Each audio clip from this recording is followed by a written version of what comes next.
Geoduck clams are the largest bivalve clams in the world, and they're known for having a very impressive lifespan, up to 168 years old. Aside from their interesting looking shape, they are a sought out delicacy in many places around the globe, and today we're diving into the world of geoduck farming in the Puget Sound and how these commercial farmers raise these clams from the size of a grain of rice into what you see here. We get to have a look at how they run this operation, what it actually looks like to dig these clams underwater, all the way down to the process of selling. And you already know, we're gonna have to try one of these raw before the day's over. Guys, what is up and welcome back to another video. Today is a special one. I've been trying to make something like this happen for a very long time, and we're getting a very behind the scenes and into the world of geoduck commercial clam diving. It's very niche. The only part of the world where they do this and where geoduck clams exist, it's the largest bivalve clam that there is. And I'm with Bobby and Cord. They took me onto their compound. We got the main vessel, the bars that we're diving off.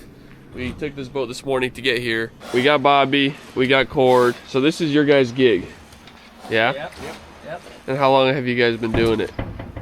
I've been diving for 10 years. About the same. This, we started this in 2023. Yeah, our own personal. Yeah. So you guys been both diving for a while, but now you started your own gig, yeah? Yep. That's right. How old are you guys? 30. 30. You guys are both 30? Yeah. So what's on the agenda for us today? You guys already got a client lined up, and we're going after how much clams? About 800 pounds, ideally. Yeah. That's a pretty standard day. 800 to 1,000 pounds. Yeah. Each of us can handle that alone, but today I think we're going to switch out a little bit just to kind of share the dive. So we got 800 pounds to pull today, and they said it's only like 10 to 20 feet deep where we're diving, which isn't bad, but these gooey clams, they are the largest bivalve clam, but also they sit super deep. They have a really long siphon. How deep do they sit approximately? It could be like an arm length almost in between there. 2 to 3 feet. Yeah. And how are you guys digging them out? With water pressure. So you guys have an underwater hose? Yeah, we use these right here. Using these. And under here is our dive system. Main power motor, little 3-cylinder diesel Yanmar, your air compressor, your water pump, all driven off of, this drive. Water bends back. This is your muffled exhaust. It all goes out down here. And you got your water valves right here for digging 2 guys. Turn the pressure up or down. Yeah, that also feeds those totes right there too. So you fill these up with water and the clams go in here? Yeah, by law we have to keep running flow through water for them to be, healthy. Each geoduck gets a rubber band around its shell, which will simulate the sand. They're a gaping clam. They cannot close their shell all the way. You'll see the neck and the breast. Yeah. So this just kind of keeps them alive longer. Yeah. And this is the net you guys are using. This is down the harvest bag. Yeah, That's you'll put it on your harness. It's kind of big overkill, but it's the most aggressive harvest bag I've ever seen. You'll clip it on there, and the less trips you have to come back and basically, forth, more time on the, a good 300-pound bag is good. A couple of those a day, 2.5 of those a day, your order's done. Yeah, I'm excited to see what it looks like down there. I'm pretty sure it's pretty chaotic. Is there any current right now? There's probably not enough to work very well without running around making a soupy mess out of it. It'll turn on though. So in order to do their work, they need current, because as soon as they start digging, everything just blows up in their face. And they said that they have, when there isn't current, like slack ties or whatever, they have, what are these called? They're current machines, what we call them, but like pond de-icers is basically what they are. And we've got a custom frame built. So this thing, you guys set it up from how far away you're working, and it creates current? Yeah, about 50 feet. I think they'll blow 80, 100 feet from where we set them. There's a learning curve with everything out here. We've done this for so long for other companies that we know what we need to get it done, and so you'll see a lot of different gadgets out here today just to make things simpler. Every minute counts out here, I would say. Yeah. Speaking of that, I should probably get ready to go. Suiting up. So they're using dry suits, and a lot of you guys in the videos always ask why we don't use dry suits. It's very different free diving versus what they're doing. He's gonna stay dry the whole time, and he's moving around. He's physically walking down there. He doesn't need to be aerodynamic. We wear our wetsuits because they just stick to our bodies. They're very aerodynamic since we're free diving. It's all about being efficient underwater. It's a whole different ball game. You're taking how much weight down there with you? Probably like 70-ish. Yeah. 75 pounds, That's maybe crazy. max, you know. So he's wearing 75 pounds on him while he's working down there. I could use more, really. We used to dive 100 pounds. Yeah. It's just hard on the back and the hips and That's everything, really. So 75 to 100 pounds of weight just to keep you on the floor working. our buddy that dives right around the corner up here, he wears at least 120 pounds. That's insane. Yeah, that's for sure. 120 pounds of Yeah. weight. These are their ankle weights. Got these lead weights. I think they're 8 or 10 pounds each. I have 6. I got 6 of those on here. And then the ankle weights, the helmet's negatively buoyant. Can't be good for the lower back. That's a serious helmet. Very comfortable. It's like, makes it, feel like you're in an aquarium, essentially.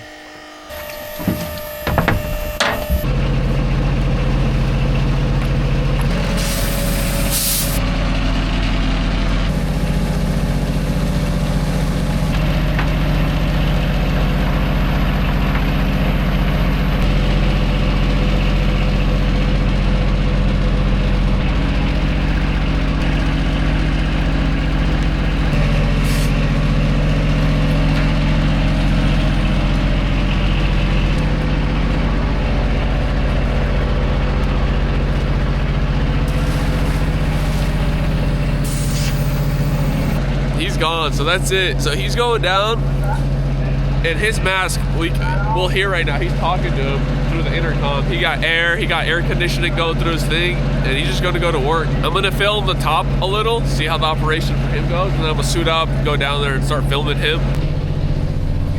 Right through here. How's it going? Good. You hear me? Yes, sir. You're on full current, good vids. You can cross-talk underwater, diver. Good. Hey, have you found any clams yet? Yeah, I've probably already got a dozen in the bag. You already got a dozen, that's wild. Nice big clams in here. How much does the average clam weigh?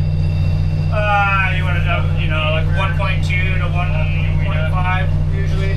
1.2, 1.5 pounds. But they get huge. I read that you can find them up to like 10 pounds. Oh yeah, naturals. Yeah, farm product is what we were looking at 1.2 to 1.5. Those are the tubes, what they'll live in for, 2 years. Oh, so you guys do This is that a at low different tide. beach. This is a different beach, yeah. But on low tide, you put these in and pull them. Those are nets to keep the algae out.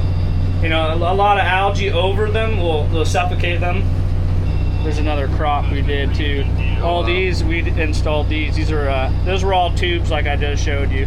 Just a handy to compare the difference. But those ones are ready to plant good healthy seed. These ones needed more time. Who's the main customer? Where these clams that we're gonna get today, where are they going to? They go to China, overseas. They get shipped all same day. It's gonna be on a flight out of here today. That's wild. If it's going out overseas, so. And how much are you guys selling them per pound right now? They vary. I mean, it could be 13 to 20-ish is my guess, We get a subcontracting rate, so no matter what, our price stays the same. Yeah. So 13 to 20 bucks per pound average, somewhere in there is what they're selling for. And you got multiple sites of that, I'd have to. It might be in the wrong business.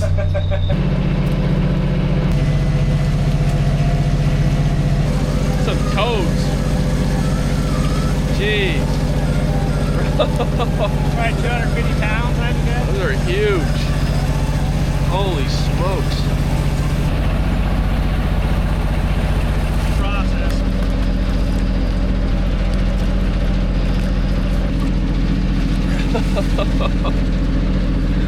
That is out of control.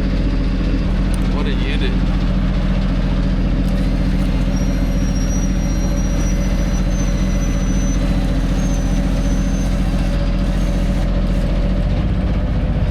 Yeah, see a little rusted color from this specific inlet, really.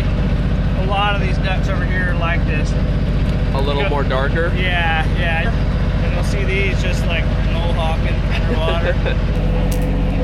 Each cage gets a tag on here for it has the inlet on it, the date. You guys already know my time has come. It's time for me to get in the water. trying to pick one of these. Gotta get lubed up first. And I don't know if I've ever been this excited to get in the water. If you're wondering what's up with the new poncho, I've been working on this for the last 3-4 months. It's finally coming together. Hopefully this week I launch the website and these things will be up for sale. 100% cotton. I've been working hard to make a quality product that I would actually want to use myself. As you guys see, we use these all the time. It's chilly.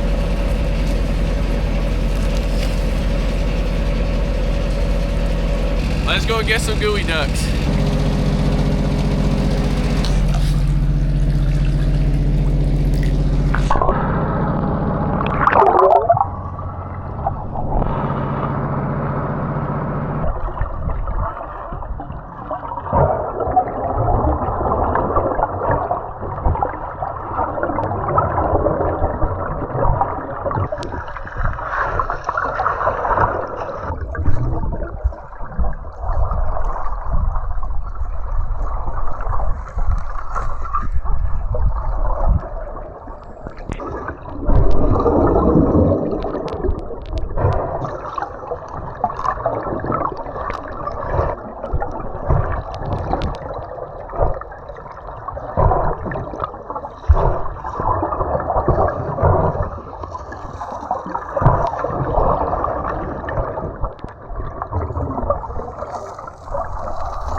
different for sure, but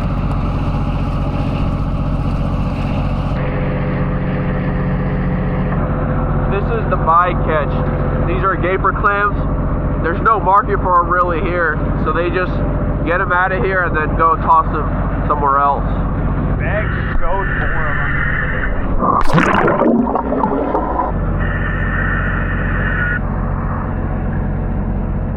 This is a feast right here. I think this could feed a couple families at least. Going into this day, honestly, I didn't know much about Geoduck clams at all.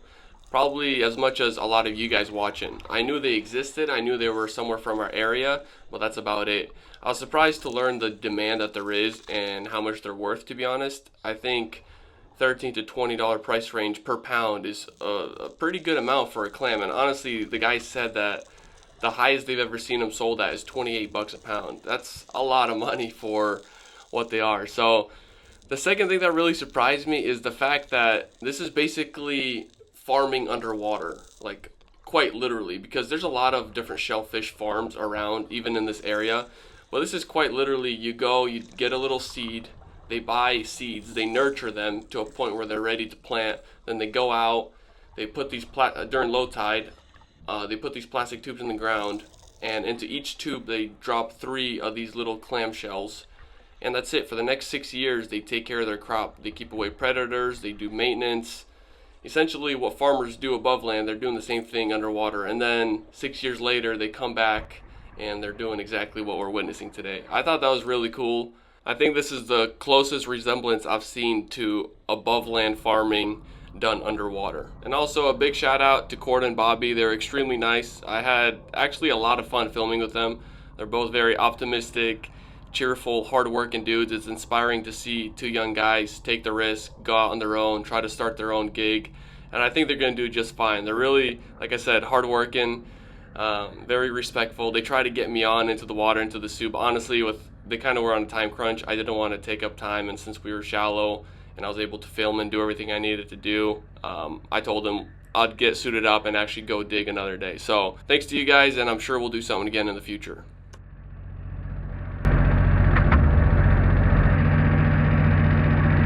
The reason why I made this poncho is because I would post videos of me getting ready, and a lot of them went viral and whatnot, and a lot of people would ask what ponchos I'm using. And the ponchos I would use are garbage because they were like microfiber. So instead of absorbing the water on me, they would just smear water all over me, so I'd always need to have another towel. So I decided to make my own 100% cotton, really nice material, absorbing, changing towel. Because this is exactly what I needed. I'm only making product that I'm going to use myself, and it's high quality. So this thing, you already know, it's a game changer. When one guy is diving, the other is on the boat, managing the air, talking to them, making sure everything is good, they're safe, and also processing the clams and tagging them. Bobby was in there for probably another 45 minutes after I left. He used his best judgment of what he thought was close to 800 pounds. And it was time for us to meet our client that was waiting for us back at the dock. So we're pulling up our last bag of clams. 850, 900 pounds? Yeah. That's impressive for like a couple hours of diving.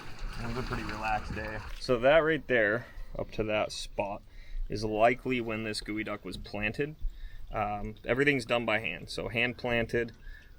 They go from the hatchery, smaller than this even, probably like right there, tiny, into a nursery that's out here floating, and they grow up to about that size right there.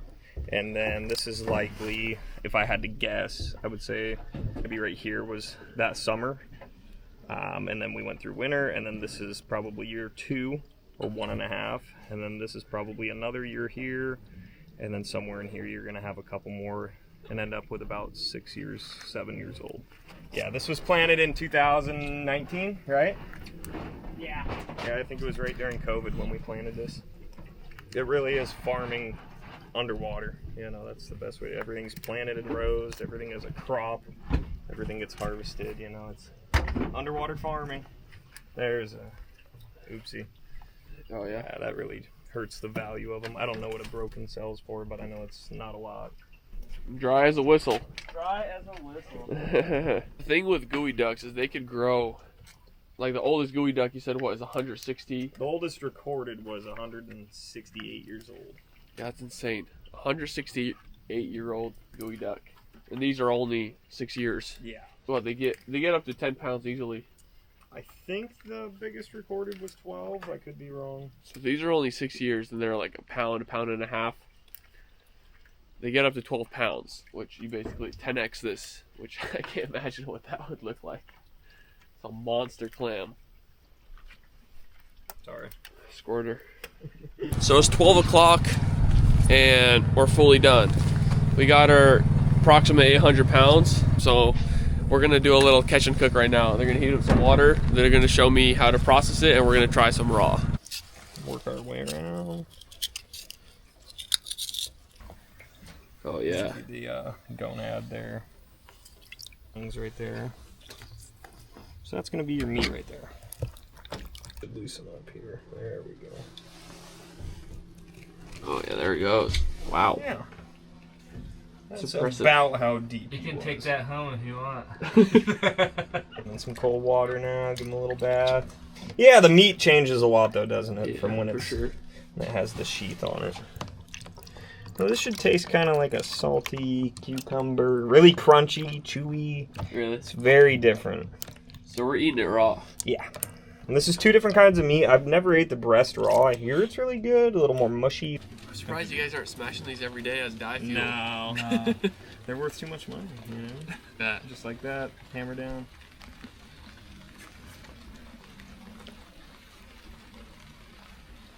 Very crunchy. Mm-hmm. Salty. That's fire. I don't care what anyone says. That's fire. Yeah. And then this is the breast. Like I said, if you want to try it, go for it. I've never had the breast raw. Let's try the breast. All right. And then this is the breast. Any good? Yeah, it's good. It's a little. Is it It's different? not as chewy. Mm-hmm. It's definitely softer. It chews easier for sure. There's almost no need to cook that. No, it's almost. It's kind of a crime to cook it. You know what I mean? It's But in ceviche chowder, is- though, ceviche it's is good. the way to go. It's It's good in very chowder. good in chowder. I would love to make some chowder out of this. Yeah, I could get behind this. Well, if took her them. Yeah, you see people that take videos of just taking straight bites of it. I think that's a bit much, but go for it if I you. think this is where this is gonna end. Yeah. Hey, do you want any more? No, Any you more? good. I think the right way to eat this is just taking a whole chunk out of it. Oh man. Bro, It doesn't get fresher than that. you don't need nothing on it. No, it's good. It's like eating an apple. Mm-hmm. I'm gonna finish this fella off. Are you really? I mean, it's good. Savage. It's a very pleasant texture. The fact that this is nice and chewy is fire. You guys already know. This is exactly what the doctor ordered. Had to go in there. I was about to lose it. Fuck. That's like the most mild, Yeah. chewy. Right? There's like no aftertaste. I don't know. That was. Never have it fresher than that right there. Yeah, that was. This is as good as it gets. All right. That's it? That's the catch. Broken. Are we done here? We're just about wrapped up. Yeah, we gotta close doors, lock them up.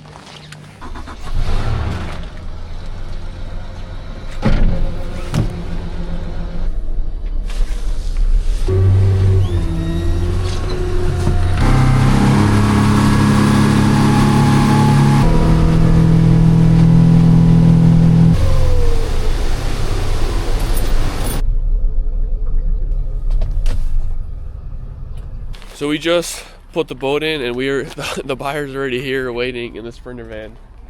Bamboo tags. 5-5.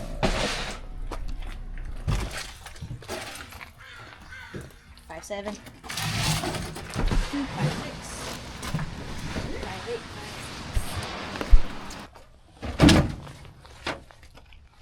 53, Not a full box, but a decent one. 327. Spot. Did 975, Nice. which seems weird for how many cages was that? 18 total. Well, 16 was about last week. That's about right, dude. They're heavy. There's some 60-pounders there. 17. Okay. All right, so that was 975 pounds of Geoduck Clam, just like that. Yep. Boys got her done quick. It's already sold. It's 1 o'clock and the boys are already clocking out. It's called a good day. And these clams will be in China tomorrow, so got a serious operation going here. All right, guys, that was a fire day. Thanks for having me out. Thanks for coming, man. Appreciate it. I'm officially, I think we can say I'm officially a gooey ducker. He's a gooey ducker. That was fun. I enjoyed that a lot more than I thought I would, for sure. Thanks for having me out. Absolutely, brother. You come back anytime. All right? I'll be back. We need to run that ceviche back. Yeah. It's 3 o'clock. I've been up since 2:30. I got a 2-hour drive home, 2.5, and then shooting a whole nother video tomorrow. So thank you guys so much for watching, and we'll see you on the next one.